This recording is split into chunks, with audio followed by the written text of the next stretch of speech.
On the 8th of March 2018, the Supreme Court of India upheld the marriage of Hadiya with Shafin Jahan, which was earlier annulled by the Kerala High Court on grounds that Hadiya was indoctrinated to marry a Muslim man.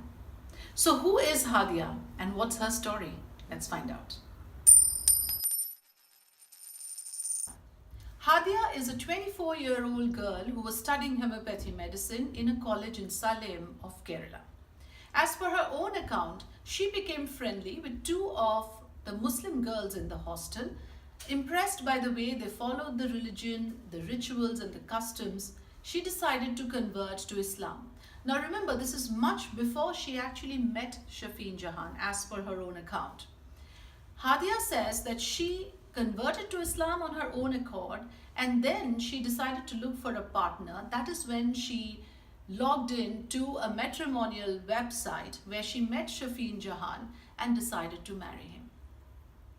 On the other hand, her parents, her father, Mr. K.M. Ashokan, who is incidentally an atheist, her mother is a devout Hindu.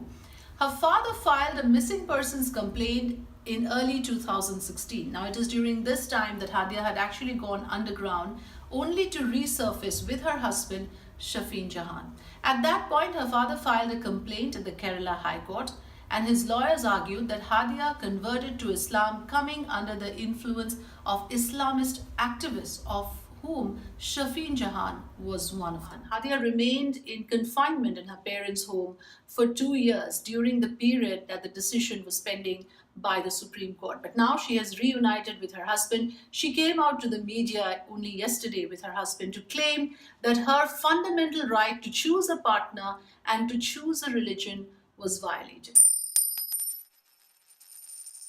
Now, what is the other side of the story? The other side of the story is supported by the NIA, the National Investigative Agency, and Hadiya's own parents, who believe that Shafin Jahan is just a pawn in the hands of a larger terrorist network that lure young girls to convert to Islam and then get them involved in anti-national activities. Remember, that case is still pending because the Supreme Court had directed the NIA to investigate into the case of so-called love jihad. And at the same time, the parents, of course, continue to believe that Hadiya was indoctrinated, that she did not convert to Islam on her own volition.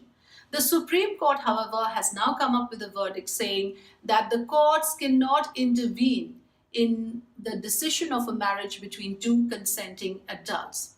Neither can it decide on the choice of a religion of an adult. Now, what do you think? Where do you stand on this? Do write into me. I will be waiting to hear from you.